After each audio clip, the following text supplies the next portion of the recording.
Hello guys, Crispy here, welcome back to another video. In this one, my friends, I'm gonna be testing and reviewing the Onexplayer X1. This is a 3-in-1 device. It's a tablet, a laptop, and a handheld console device, and it packs quite a bit of a punch. I've had a lot of fun throughout the past few weeks testing this thing out. Let's go over the specs first. The model that I have here is a Ryzen 7 8840U CPU with Radeon 780M graphics. It can be configured to run between 4 watts and 30 watts on the fly just by pressing a button and accessing their software. It also has 32 gigabytes of fast DDR5 memory, 7500 megahertz running in dual channel, of course, and you can configure this up to 64 gigabytes. For the storage, the configuration that I have here has a 1 terabyte SSD. It's PCI Express 4.0. You can also configure it with a 2 terabyte SSD or a 4 terabyte SSD, but then things start getting pretty expensive.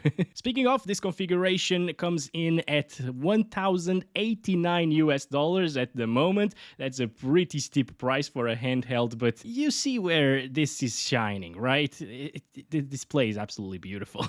This is a 10.95-inch screen, so almost 11 inches. It's big, high resolution at 2560 by 1600 pixels. It's bright, the colors are very vibrant, and the contrast is actually pretty good for an IPS panel. I wish it was OLED, but you know, I'm not complaining here. It's also 120 Hz on the refresh rate side of things, and it's probably my favorite thing about the X1 over here. Like, this display is really gorgeous to look at. It makes a big difference coming from like a 7-inch ROG Ally, which is what I used previously. This is my new main handheld device, and that screen is just gorgeous, guys. Like, I can see so much more detail because it's so big and high resolution. Now, as I said, you can use the X1 as a tablet, and the tablet experience is pretty good and responsive with 10-point multi-touch, but of course, Windows is better with mouse and keyboard, in my opinion, and that's where this comes in. This is their detachable keyboard. It snaps into place with some magnet, and it actually feels pretty sturdy for what it is. The only complaint that I have here, aside from the touchpad being a bit too small, but well, that's what you get by going with this form factor, I guess, is the caps lock key doesn't really light up, so you don't really know whether or not you're about to shout at someone online. Yeah. I also wish it was backlit, but it's not really that big of an issue to me. But yeah, overall, this works pretty well as a laptop like this. And the X1 also comes with a back cover, which doubles as an adjustable stand that you will want to use when using it as a laptop. And finally, let's talk about the handheld experience. They give you this controller, which you can use as a normal controller. It has battery inside and a USB dongle as well, so you can just use it as a normal Xbox controller, for example, but then you can slide the joysticks out of the battery part and attach them to the tablet itself. And this is definitely the way I prefer to play my games on this thing. There are a couple of shortcomings though when using the X1 like this. First of all, it's pretty heavy compared to the other handheld devices, so depending on the position you're playing on, it can get a little bit tiresome. And the second one is the controllers feel a little bit wobbly, which can be annoying for some people. I got used to it, so it's not really an issue anymore to me, but it's something to keep in mind. Let's go over the ports and I/O next. On the left, it features a couple of USB 4 ports, both of which support charging, and by the way, it comes with a 100-watt GAN charger out of the box, which is nice to have. Below those ports, you find the connection for the controller itself, which comes with a little plastic thingy that you can just slide in there when you're not using it as a handheld device, so dust doesn't get into the ports there. On the top, we have the power button, which doubles as a fingerprint sensor to log into Windows, and there's also Windows Hello facial recognition if you want to log into Windows that way. Then we have a volume rocker, a little cover which reveals a headphone jack and Oculink connection, where you can connect their eGPU that they sell separately, and all the way on the top right, there's the turbo button that accesses their software, allowing you to adjust adjust the TDP, fan speed, RGB settings, brightness, volume, and so on. On the right of the device, you get a USB Type-A port, which I wasn't expecting to see here. That's a nice inclusion, and a micro SD card slot. Below that, there's the other connection for the right controller, and on the bottom of the device, you find the connector to the keyboard itself. The last thing that I want to mention before we go play some games is that the speakers on this are actually quite good. They're loud, they're punchy, they're not really too bassy, but that's normal on a device like this. But if you're using this at 30 watts, I recommend you to utilize some headphones because the fan speed can get quite loud on this. But that's enough intro, let's play some games now, shall we? Alright, first up we got Ghost of Tsushima. Let's go over the settings right here. I'm playing at 2560 by 1600 resolution, so super high res, but it looks really crispy. AMD's FSR is set to performance, but this is FSR 3.1, so it actually works quite well. Frame generation is turned off at the moment, and I'm using the medium settings preset. So this is not easy to run like this, okay? Especially at the high resolution. Actually, guys, this is my first time utilizing the FPS counter here to play these games and to test them, so I will be seeing the FPS for the first time basically. So I can say that the 30 FPS that we're getting right here, with some drops into the 20s, they don't really feel all that bad, guys. I can tell that it's a little bit sluggish of an experience, because, well, it slows down definitely whenever you hit the 20s, but it's not really a terrible experience either on a handheld device like this one, and basically playing with a controller. It works okay with 30 frames per second. However, I will actually increase that power limit because the drops into the 20 are a little bit annoying, and if you're playing a game like this, you should probably do it at 30 watts of power, not 15 watts of power. And if you want to see the power usage at any point in this video, there it is, right there on the on-screen display. It's at 15 watts right now. This is the Golden Temple area, by the way. Really intensive area in this game, probably the most intensive one actually, and it's getting around 27 frames per second. No stuttering, which is quite nice, and a breath of fresh air compared to recent titles, at least, especially UE5 titles. Let's stop it right there though, and I will now select the 30 watts boost mode. You click this turbo button right here, it brings up this menu, and now we got the option to maximize performance right there at 30 watts. And at 30 watts, we went from 28 frames per second to 34 frames per second. So it doesn't really double your FPS, you're doubling the power utilization, but, well, not the performance, of course. But this way, in the Golden Temple area, you can actually get 30 plus FPS, as you can see. So this is definitely the way to enjoy this title. Now, the problem with using 30 watts over here is the fan noise. It's not too loud or obnoxious, but it gets a little bit harder to hear the actual game if you're using the speakers on the console itself. If you're using headphones, which I do recommend with 30 watts of power usage here, it's going to be absolutely fine. It's not annoying at all. Still, this is great performance. It's great that you can actually play a game like Ghost of Tsushima on medium settings. In fact, I handed this PC or console, whatever you want to call it, to a friend of mine who is a hardcore PC gamer, and he was quite happy with the experience here in Ghost of Tsushima at 30 FPS with the turbo enabled as well. And he's also considering buying one of these after I showed it to him. Like, if it plays this game this well in other titles that are less intensive, and there are plenty of them, of course, it will play them absolutely fine. Alright, I'm gonna try frame generation next, okay? So I'm gonna start counting our FPS right now, remove the keyboard again. Now the FPS are still not at 60, so the input lag will be quite atrocious. As you can see, there is quite a bit of a delay from me hitting the joystick right there and the camera actually moving. So this is why I wouldn't really recommend utilizing frame generation. It smooths things out, sort of. Like, I can see some jittery still, some jittering still. But yeah, with that amount of input lag, it doesn't really feel that enjoyable, although the graphics are smoother. But you should just disable it, play with 30 FPS, lock it to 30 FPS. That's, in my opinion, the way to go in this particular title, and have fun like that.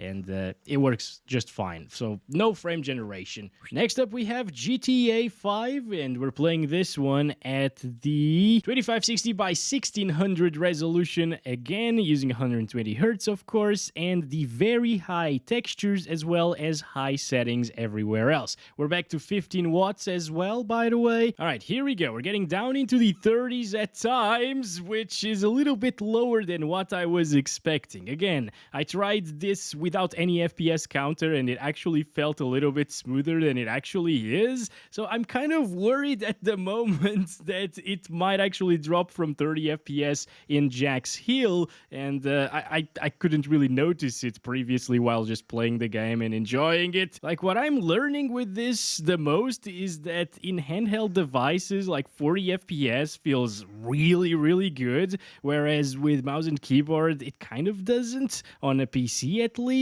But yeah, like, I don't know if it's because of the small monitor. I mean, it's still a small display, right? It's a big one for handhelds, but yeah, compared to a PC, it's small. But yeah, I don't know if it's that or the controller itself not allowing you to feel that those lower FPS as much. But yeah, it's just, it works absolutely fine. I am completely fine playing the game here with 45 frames per second on average in this system. We killed a bunch of people right there, but you know, me with controllers, man. I don't even know how they managed to drive a submarine like this. And we're finally here. Let's see. Okay, so it's only dropping into the 30s. Interesting. I thought it would drop way more than that. We usually see bigger drops than that. Hello, Jack. How's it going, buddy? It's beautiful to see you at like 1600p in GTA 5. Wait, can I see? It's very hard to actually point to the thing at the camera and look at Jack at the same time. Yeah, it's not gonna happen, unfortunately. 31 FPS right there. Let's do the most important thing. Goodbye, Bob. He died. I saw a little bit of money coming out of him, so everything is okay. The peace in the world is restored, and I guess we're good to try it now with the 30 watts. This is not really needed, you know, because it worked absolutely fine at the... Wait, come on. Oh, in this game, this button actually does something. It changes your characters. So how do I change it to 30 watts? Maybe I just need to leave or something. All right, I'm gonna go ahead and do this with the keyboard right here. Set it to 30 watts, 50 something frames per second. Now that is quite a lot smoother. Oh my God. I would say this is a high refresh rate experience. After playing with like 40 something FPS or 30s sometimes in bushy areas, 60 in this small display is feeling absolutely fantastic, guys. Holy crap. Obviously, things are about to drop as we go into a little bit more bushy areas, you know, vegetation areas. But still, this is an awesome experience. See that in areas with some vegetation, like over here, lots of grass. There are bushes right here as well. It's only dropping to like the high 30s, low 40s. That's like the same averages that we got with 15 watts. And now those are the 1% lows at 30 watts. It's kind of crazy that we can get this. But anyways, that's enough GTA. This is an older AAA game. It runs very well. And as you can see, if you just play older titles or indie games as well, it will play them absolutely flawlessly, basically. Next up is Apex Legends, guys. And I'm testing this one now at 1600p using the lowest settings with medium textures. And as you can see, this isn't going to be that great of an experience. By the way, this is the first game so far that I have actually noticed shimmers quite a lot at its native 1600p resolution. Like you can see a lot of aliasing in some areas of the image, right? Anyway, with 40-ish frames per second, it feels okay, you know, like turning the camera around and stuff like that. Once again, it feels better with 40 FPS on a controller than on a mouse and keyboard. But the thing is, once you drop some smokes in like an ultimate, for example, things will drop quite a lot, right? So it's not going to be as good of an experience. It already dipped down into the 20s, and you kind of want 60 FPS. Look at that, 20 FPS right there. Not good. You want 60 FPS all of the time or more to stand a chance in a competitive game like this. So the first thing that I'm gonna try is use it at 30 watts. Let's bring that up over here, set it to 30 watts. And instead of getting like 45 FPS in this scenario, we're now up into the 60s, which feels way smoother once again. Like, this is awesome at 60 FPS in this display. And yeah, it's consistently above 60 FPS in this area. But of course, when things start struggling the most is with ultimate. So let's throw our ultimate out once again. And okay, so 31 FPS is the minimum that we will see here once an ultimate is happening. Lots of smoke effects, explosions and stuff like that. That's not terrible. Once again, you can definitely play the game like that, and most of the time it will be at 60 FPS, so it will feel really, really smooth like that, but you will definitely feel those slowdowns here and there. So what I'm gonna do is lower the resolution to 1280 by 800 res, and I will actually play a multiplayer match like this. And while dropping, we're getting pretty good FPS. We need to go to that waterfall area, actually. I completely forgot about that, but that's the most intensive area in the entire map. Also, I found a new way to start counting our FPS. Just press it right there. Bring up the keyboard, you know. I totally forgot that I could do that. All good. Where is that waterfall area, though? I think it's in that direction, maybe? How do I bring up the map? See, I don't know anything about this game on a controller. You know what, guys? I am surprised that I'm still alive. At this point, I thought I'd be dead and I'd be respawning and try to go into the waterfall again, but no, I'm still alive somehow. Nobody has seen me yet. And finally, we are here, the most broken area in this map, and it's only dropping into the 90s, guys. That's extremely good. Especially if you compare it to something like a GTX 780 or 780 Ti, which were high-end GPUs back in like 2013, those cards will struggle a lot more than this one is. Yeah, it's safe to say it's going to be a really nice experience here, actually. Throwing a few smokes around, dropping down into the lower 100s, just like we saw in the training range, or firing range, actually. I keep calling it training range, it's firing range. And we got our ultimate as well, so I'm gonna throw it out. The camera is almost without any battery remaining, so hopefully we can still see this exploding. There we go. Look at that, over in this area it's even less intensive. So it didn't even drop from 100 FPS. Yeah, this is extremely smooth. You can definitely play Apex Legends, even competitively if you want to. Elden Ring is next, guys, and this one might sound like it's the perfect game to play on this thing, but you actually gotta lower the settings quite a bit. I am playing at 1200p, 1920 by 1200, so not full resolution, using high textures, these settings right here on medium, and the rest of the settings on the lowest possible. And here we are. I just started counting the FPS. Fortunately, it doesn't really stutter at all, which is quite nice. I thought it would be a bit of a stuttery mess since it doesn't really max the FPS cap, you know, it doesn't stay at 60 FPS all of the time. Now, this forest area right here is one of the most intensive in the entire game, although this is the initial part of it. But I've been to many areas already. I installed a save game as well from a late game, you know, and in the city, where people say it's the most intensive area, but I found it to drop a lot more over here than in that actual city, and some other people also told me that this is indeed the most intensive area. It's not too bad. It's getting like 40-ish frames per second most of the time. Am I dead? Yes, God damn it. Well, as I was saying, it gets around like 45 FPS most of the time in intensive areas. In other areas like this one right here, it actually can go up into the 50s and mid-50s sometimes probably. So I could definitely enjoy some Elden Ring here, but you're missing out on some frames and some quality of graphics as well, unfortunately. This is a pretty intensive title, although it doesn't really seem like it. Next is also a pretty intensive intensive title, Cyberpunk 2077, but in this one you can actually play at 1600p because it supports some upscalers. So I'm using FSR 2.1 on performance, high textures, everything else is set to the lowest. It is super sensitive here in this menu, but yeah, I manually set everything to the lowest. And well guys, at 15 watts of power, as you can see, this isn't really a good experience. It's probably a very cinematic one since it's at 24 FPS or 23 sometimes.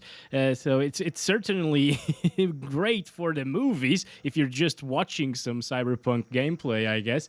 But yeah, this is not really that playable. So we will need to bump up that wattage up to 30 watts once again. And as you can see, we gained a ton of performance by doing so with 30 something FPS right now. So this might actually be very playable at the moment. Start counting our FPS here. Maybe we should try the DLC, which is during daytime. At least the save game that I have is during the daytime. But anyway, this is a little bit less intensive than the DLC, and I'm gonna go to the DLC in just a little bit. This game on performance FSR 2.1 on a big screen, you know, it doesn't look that great, but since the PPI is so dense over here in this monitor, it actually ends up looking pretty good, aside from the little bit of ghosting that you get behind your car in this title whenever FSR is enabled. Seriously, like, the mods for this game, when it didn't have any FSR2 support, the modders actually implemented it and it didn't have ghosting. Then the developers did it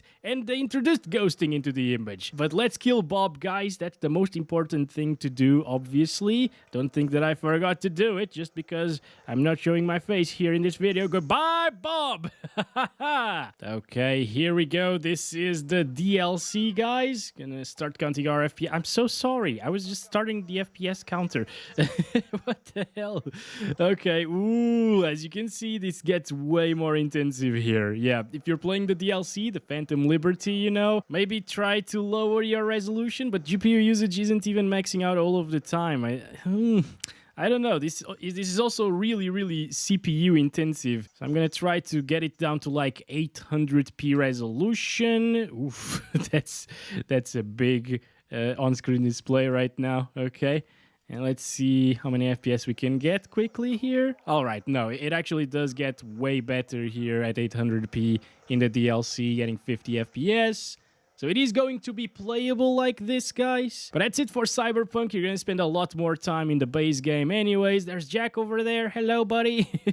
Let's move on to the next one now. Now, because this is an entire PC with a somewhat sizable screen, you know, we can utilize it as a PC itself. So I connected the keyboard right here, as well as an external mouse right there in its USB-A port. And we're playing CS2 at 1200p resolution using low settings with all dynamic shadows enabled and high textures as well. And this is quite a decent experience. I just started counting the FPS. I can play absolutely fine. The screen feels really responsive with its 120 Hz refresh rate. And in terms of pixel response time, this is also a really nice monitor. You know, I can't really see any ghosting, black smearing or anything. It looks really nice. I just wish it was OLED, but you know, it is a very good IPS panel that we have right here. Now, for a super competitive experience, you might want more FPS, so an APU like this one might not be the best thing to use in CS2, but I can actually play just fine like this. Once again, it feels really smooth like this. But yeah, if you want to play some actual PC games like Counter-Strike 2 that work very well with mouse and keyboard and not so much with the controller, of course, yeah, you still got options, which is absolutely awesome. And this keyboard feels just fine, you know, it's a little bit small and all, and flexy, but yeah, it works for Counter-Strike. You can definitely get used to this experience for sure. Damn it! And I feel like you could achieve like a legendary Eagle Master rank or something like that playing on something like this. You know, it would be a hard task to do, but you can definitely get used to the experience, and it's a smooth one. And now I want to show you the smoke effects. Also, because it's a CPU bottleneck most of the time, FPS shouldn't drop by too much when smokes are out. But it does dip down into the 50s at times, and with an HD grenade on top of it, it should go lower even further. Yeah, into the lower 50s at times. So if you want a higher refresh rate experience all of the time, even when smokes and fire effects are on screen, you'll want to drop it down to like 800p resolution. Then you can get like 80 plus FPS 100% of the time. But I think that this is a decent experience for sure. Next up is Red Dead Redemption 2 at 1600p resolution using ultra textures, 16 times anisotropic filtering, FSR2 on performance, which might sound really low once again, but it actually looks very good, and the rest of the settings are just set to the default low settings. And here we are in the beautiful world of Red Dead Redemption 2, which still looks insanely good even though we're using FSR performance and it's FSR2 and the low settings. Those ultra textures make a big difference. You can see it right here. If I zoom in, it is pretty sharp. Even if I move like this, you can spot a little bit of noise coming from FSR, especially around Arthur, but it is a really nice experience anyways, guys. And this is actually kind of ridiculous because FSR2 in this game usually looks pretty rough, especially when I test it in my 32-inch 4K monitor. Even at the 4K resolution and with the high PPI of a 32-inch 4K monitor, it looks rough if I set it to performance. But here, since the PPI is so much greater from the small display, of course, it actually works extremely well. I cannot believe my eyes. Also, you can only get this performance with 30 watts. Oh, look, it's Bob. I don't know the controls actually to throw the rope at him, so we're just gonna keep going to Strawberry, okay?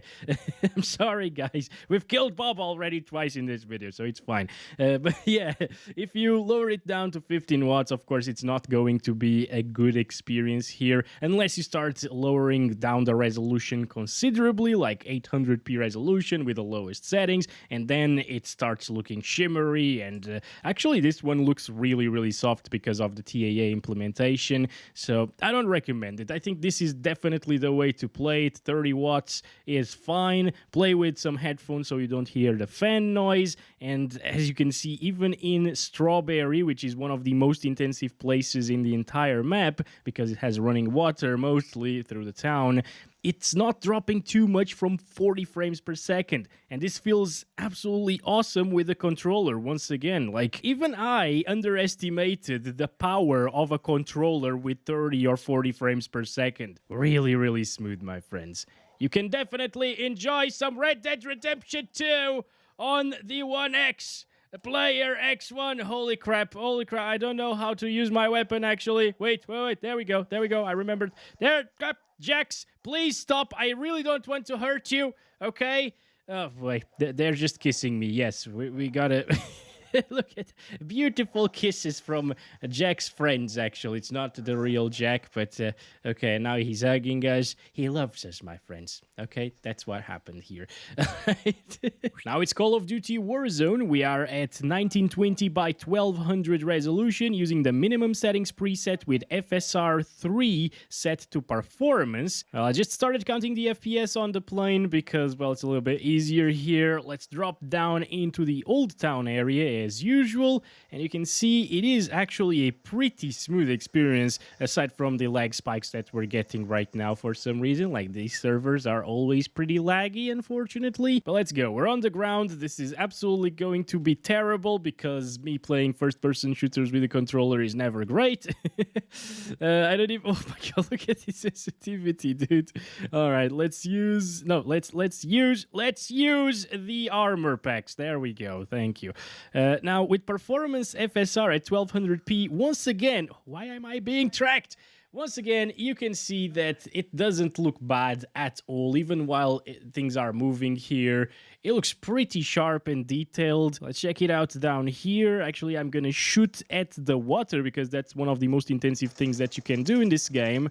And, well, it's not really a problem. As you can see on the lower settings, the water splashes look really low quality, and it's not really dropping our FPS. I think they probably patched that up or something, because previously they weren't as bad quality as they are right now. People are up there, can't really spot anyone, at least from here. But, yeah, in terms of resolution, it looks good, once again. Up, come on. There is aim assist, but I suck with it as well. Okay, I'm sorry.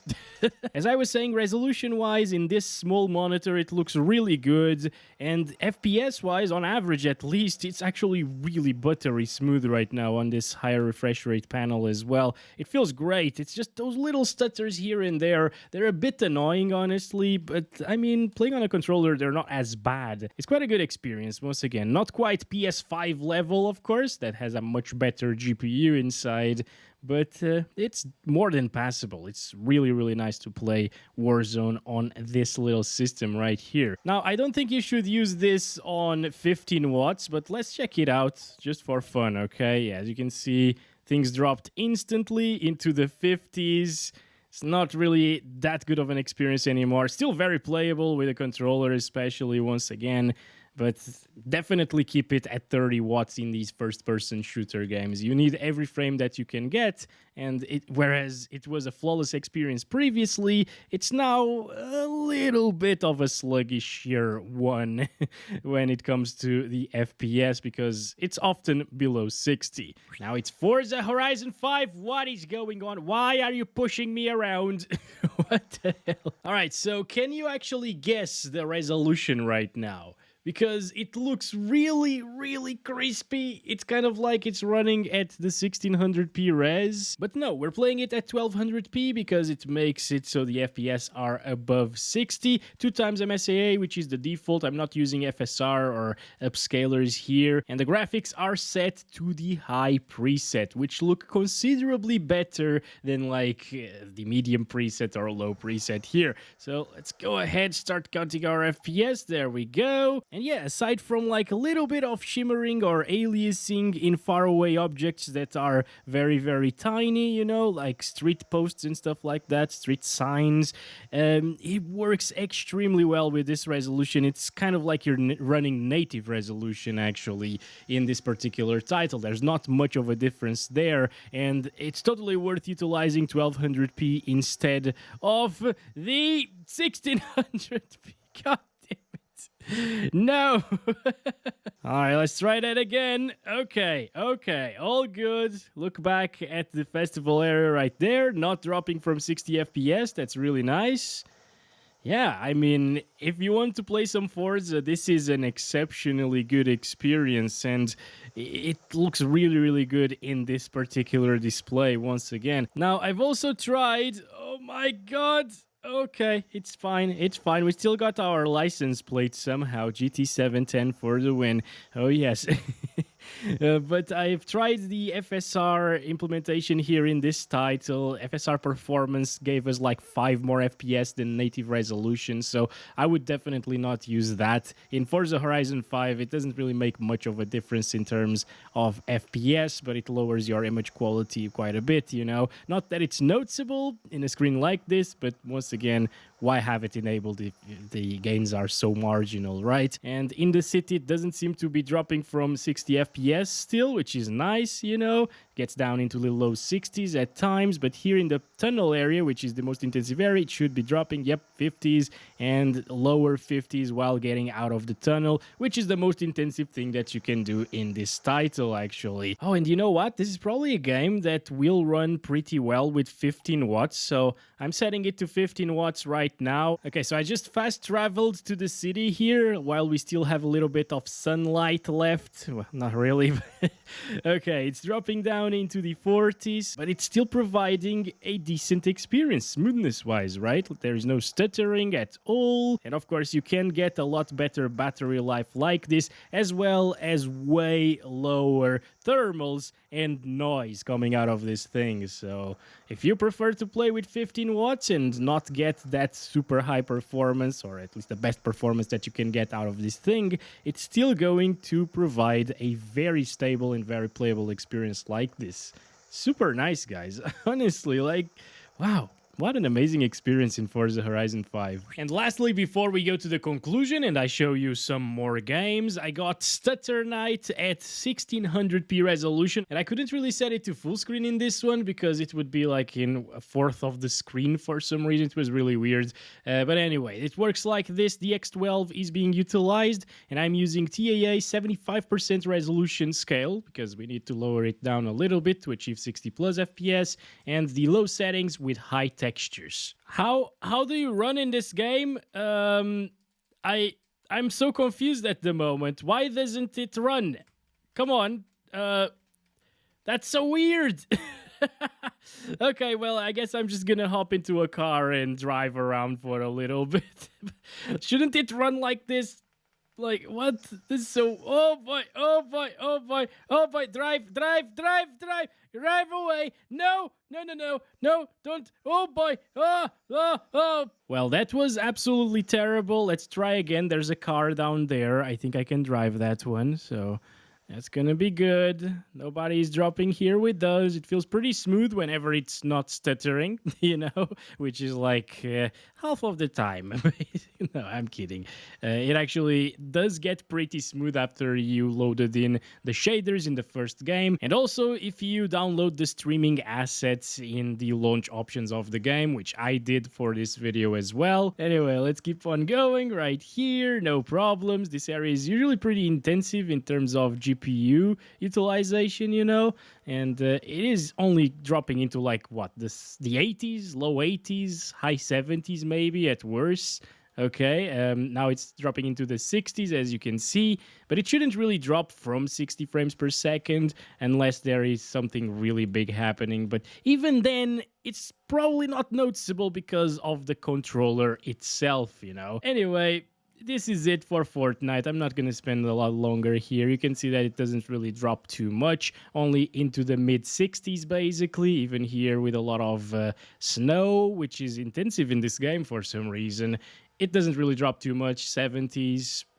It's going to be a playable experience, and the more you play this, the less it will stutter as well. So quite a nice experience. Just remember to set it to 75% resolution scale because it works much better like this to sustain those 60 plus FPS all of the time. And it is conclusion time, guys. I'll still have a couple of more games running right here while we talk a little bit about the Onexplayer X1. Now, I'll keep things short here in the conclusion because the video is already way too long, and I pretty much talked about everything that there was to talk about during the gameplay tests. But yeah, that screen is absolutely gorgeous. You can play AAA titles, even intensive ones, as long as you use some FSR or other resolution scaling methods, which when I'm playing in a desktop PC with a big screen look a little bit too bad, aside from like DLSS, you know. But in this screen, FSR performance actually looked pretty good in basically all of the games that I tested it with. But if you play indie titles or less intensive games in general, you can use 15 watts. It will run absolutely fine in most games still, and it improves battery life as well. Speaking of,